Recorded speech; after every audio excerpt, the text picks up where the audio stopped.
itu setiap ketemu dia sama dia harus cium tangan supaya dapat berkahnya. Ini kan boleh. Dan kadang-kadang dia nggak cukup sekali, cium tangan 2 kali. Cium 2 kali cium tangannya supaya barokah. Nggak boleh. Dan dia senang kalau ada orang cium tangan kepada dia, senang dikasih begini. Nggak boleh. Dalam Islam nggak boleh. Sama seperti orang, ya, ini sering juga antum salaman ini begini. Ini nggak boleh, biasa aja salaman. Rasulullah SAW ketika bertemu dengan sahabat bertanya, Rasulullah, kalau kita bertemu apakah kita nunduk begini? Tidak, biasa aja. Kalau kita kan biasa sampai nunduk-nunduk begini, nggak boleh. Atau numpang-numpang begini, ya. Ini nggak boleh dalam Islam, tidak boleh. Tidak boleh dalam Islam. Ini ruku dan sujud itu milik Allah. Nggak boleh orang itu membungkukkan dirinya begini, nggak boleh dalam Islam, tidak boleh. Tidak boleh. Sekarang ini kan masih, ya, masih banyak. Kemarin saya tegur juga itu. Ada yang sama bungkuk begini, ada cium tangan begini. Nggak boleh, nggak boleh. Biasa aja sama seperti ini. Jangan dibiasakan kita untuk membungkuk kepada orang lain, tidak boleh. Tidak boleh dalam Islam. Jadi menghormat kepada guru biasa Islam. Kepada orang tua dia mau cium tangan boleh, tapi tidak seperti orang ruku dan sujud, tidak boleh dalam Islam. Jadi ini masih banyak terjadi, ya. Apalagi kalau kita lagi ada duduk-duduk mau lewat, begini, ya. Nggak boleh. Ini kebiasaan dari penjajah, dari musta'mirin. Penjajah itu kan seperti itu. Penjajah. Kita ini tidak boleh. Kita harus biasa aja. Jalan biasa aja. Jadi jangan membungkuk, menunduk dan segala macam. Menurut kebiasaan sepertinya bahwa itu adalah sopan, tapi pada hakikatnya tidak dalam Islam. Kita kembali kepada Islam. Dibenarkan atau tidak menurut syariat Islam? Karena orang yang paling mulia di muka bumi ini siapa? Saya tanya, antum jangan tidur. Orang yang paling mulia di muka bumi ini siapa? Rasulullah SAW. Ketika ada orang yang ruku dan sujud kepada Rasulullah, Rasulullah marah. Gak dibiarkan oleh Rasulullah. Marah Rasulullah. Ketika ada beberapa sahabat sujud kepada Rasulullah, marah Rasulullah. Sampai Rasulullah katakan, "Lau kuntu amiran ahadan ayasjuda li ahadin la amartul mar'ata tasjuda li zawjiha." Kalau seandainya boleh seorang itu sujud kepada seorang, aku akan suruh seorang wanita sujud kepada suaminya. Kalau boleh, tapi tidak boleh. Waktu itu mereka memberikan alasan, kenapa kalian sujud? Tidak boleh kalian sujud.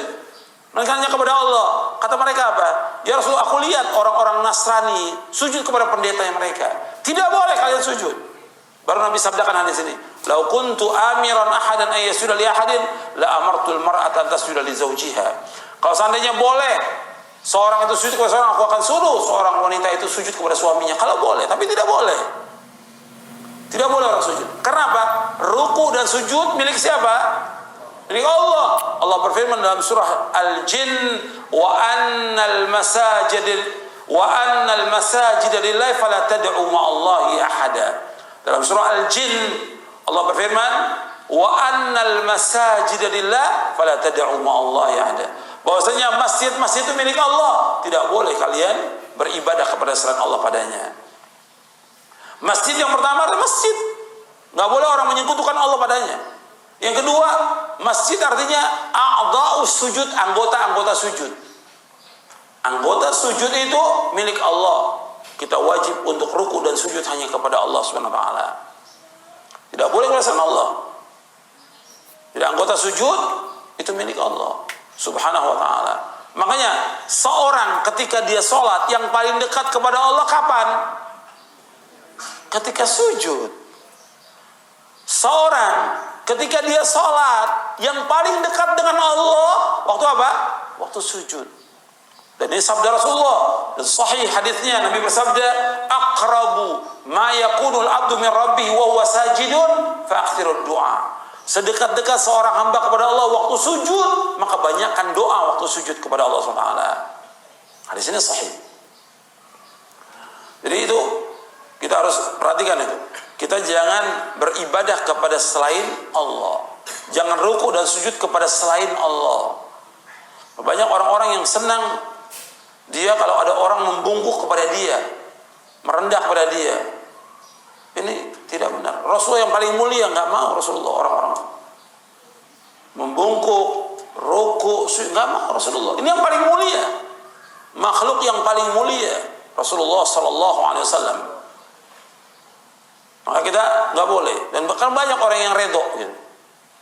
Dibiarkan aja, ya orang cium tangan, orang membungkuk, ditegur, nggak boleh, biasa aja, biasa aja. Sebab nanti akhirnya lama-lama awalnya seperti itu, nanti lama kelamaan dia akan ruku, lama kelamaan dia akan sujud, lama kelamaan dia akan menyembah orang itu nantinya.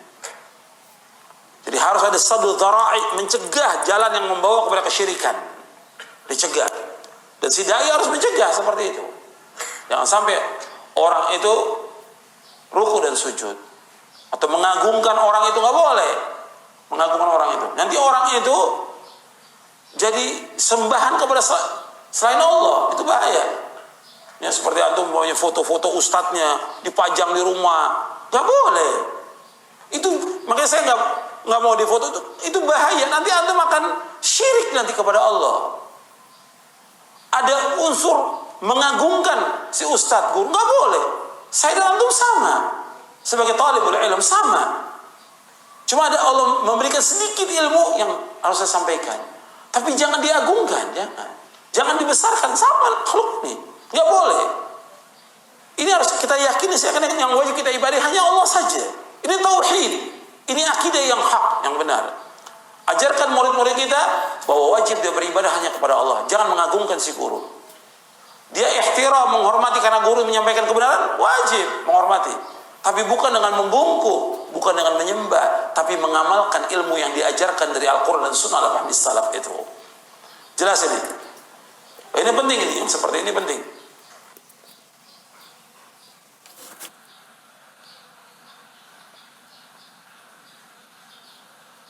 Banyakkan umat Islam, ya, wudunya, ngusap kepala aja belum bisa. Ngusap kepala itu seperti ini. Iya tidak? Dia belum tahu ngusap kepala. Padahal menurut syariat ngusap kepala itu dari depan sampai ke tengkuk, dikembalikan lagi ke depan, masukkan ke telinga. 1 kali. Nabi kalau berwudu itu dimulai dari depan, ya, ke belakang, kemudian dikembalikan lagi ke depan, dimasukkan ke telinga 1 kali. Jadi kalau kita lihat banyak orang itu kalau berwudu, ya, bukan hanya orang awam, para ustadz, para imam, ya, imam-imam di masjid, kalau wudunya gimana? Ya, bukan 1 kali, 3 kali. Kadang-kadang ada yang begini enggak?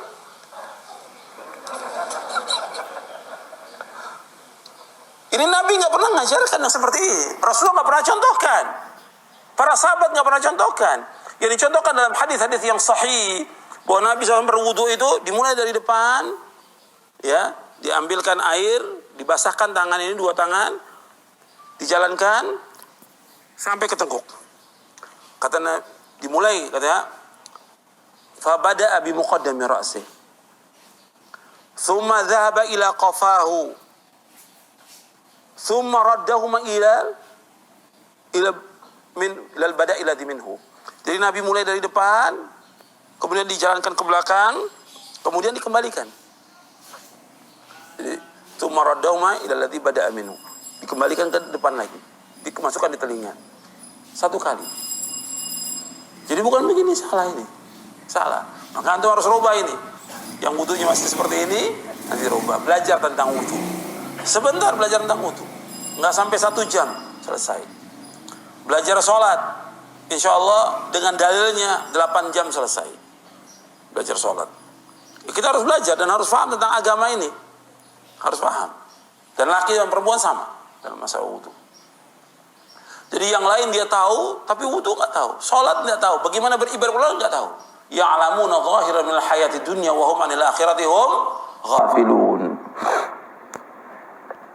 Kalau antum lihat di dalam kitab Bulughul Maram min Adillatil Ahkam yang ditulis oleh Al-Hafidz Ibnu Hajar Al-Asqalani, di Kitabul Wudu, di awal Kitabut Tahara, Babul Wudu, dia membawakan tentang mengusap kepala itu 4 hadis.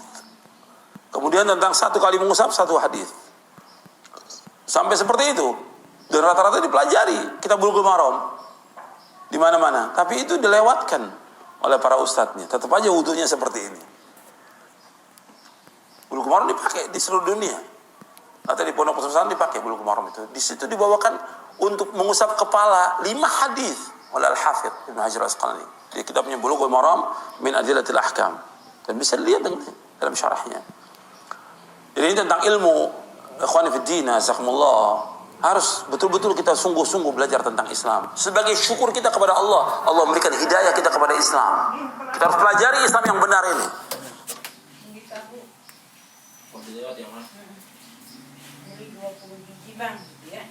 Kalau kita lihat ibadah kita dari dulu, ya itu aja. Iya, umat Islam. Hatta ibadah yang kaitan dengan wudu, sholat, dari dulu ya itu aja, nggak ada perubahan. Wudunya masih begini, nggak berubah. Nggak pernah baca gimana wudu Nabi. Mesti kan Nabi wudu dari depan sampai ke tengkuk, dibalikan lagi ke depan, masukkan ke lainnya. Ini nggak, dari mulai kecil sampai udah tua. Wudu. Nggak ada contoh dari Nabi begini, nggak pernah ada, nggak juga ada sahabat. Nabi berwudu, tangannya dibasahkan, dijalankan dari depan, ini depan sampai ke tengkuk, dikembalikan lagi ke depan, dimasukkan ke telinga. Itu yang Nabi lakukan, sallallahu alaihi wasallam. 1 kali. Hadisnya sahih. Kita bisa lihat di beberapa kitab. Termasuk Bulughul Maram. Al-Hafidz bawakan tentang mengusap kepala 4 hadis dalam kitabnya Bulughul Maram min Adillatil Ahkam. Yang dipelajari di pondok-pondok seluruh Indonesia. Tapi kiainya yang ngajarkan masih begini. Ustadznya, maka harus belajar dia. Sholat juga belajar harus benar. Sholat dari dulu sampai sekarang masih usolli. Tanya dalilnya, nggak pernah tahu, nggak pernah ada. Mana keterangan nggak pernah ada? Kok nggak berubah? Nggak berubah, kenapa? Antum sebagai seorang dai berubah dong ibadah antum kepada yang lebih baik.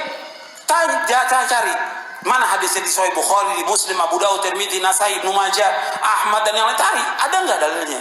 Nggak ada, kenapa dilakukan? Kok sholat usolli? Nabi nggak pernah usolli.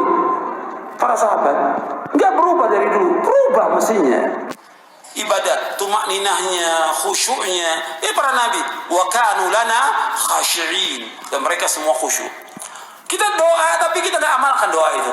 Antum berdoa setiap hari, Allahumma inni ala dzikrika wa syukrika wa husni. Allahumma inni ala dzikrika wa syukrika wa husni. Nabi bersabda kepada sahabat Mu'adz bin Jabal. Kata Nabi, hadisnya sahih dari Tirmidzi, Ahmad dan yang lainnya. Kata Nabi, ya Mu'adz, inni uhibbuka, la tada'anna dubura kulli salatin taqul Allahumma inni ala dzikrika wa syukrika wa husni. Wahai Mu'adz, aku cinta kepada kamu. Jangan kau tinggalkan di belakang setiap salat yang wajib engkau baca Allahumma inni ala dzikrika wa syukrika wa husni ibadah. Ya Allah, tolonglah aku untuk selalu ingat kepadamu, untuk selalu bersyukur kepadamu dan memperbaiki ibadah. Wa husni ibadah, memperbaiki ibadah. Sekarang ibadah itu pernah diperbaiki dari dulu sampai sekarang. Tetap aja begitu. Kalau masalah keduniaan, oh masya Allah, keduniaan. Tadinya punya sepeda nggak cukup, pengen motor. Punya motor, pengen mobil. Punya mobil udah kasih, pengen yang bagus. Rumah begitu juga. Dulu rumahnya petak, pengen yang bagus. Terus untuk dunia, tapi untuk akhirat nggak ada. Nggak ada, mereka mau berubah, nggak ada. Ini kezoliman manusia kepada dirinya. Coba rubah, ibadah kita rubah. Untuk dunia kita gajinya tadinya 1 juta, pengen 2 juta. Pengen nambah lagi. Terus seperti itu. Tapi kalau karena ibadah dari dulu sampai sekarang, ya itu aja sudah. Dari dulu nyanyi, ya sekarang juga nyanyi. Kok ibadah nyanyi? Nggak ada nyanyi dalam Islam. Gimana ibadah? Perbaiki ibadah kita kepada Allah. Benar atau tidak? Ini dakwah. Dakwah Islam mengajak pada ibadah yang benar. Ikhlas karena Allah dan ittiba, mengikuti contoh Rasulullah sallallahu alaihi wasallam. Ini mesti dakwakan kepada semua manusia. Baru akan ada perubahan kaum muslimin. Kalau dibiarkan dai hanya untuk bagaimana supaya orang bisa senang, nggak bisa dalam dakwah. Sampaikan kebenaran kepada manusia meskipun pahit. Bukan senang manusia. Mau senang tidak, saya nunjukkan kebenaran kepada kamu agar kamu selamat dunia akhirat. Itu tujuan dalam dakwah ini. Nggak mengharapkan sesuatu dari manusia. tidak pujian dan tidak juga harta mereka. Sampaikan yang hak ini kepada mereka agar mereka beribadah kepada Allah dengan benar, dan kita dapat ganjaran besar, ganjarannya sampai hari kiamat kalau kita menunjuki manusia dan kebaikan dan kebenaran di atas ibadah yang benar kepada Allah SWT.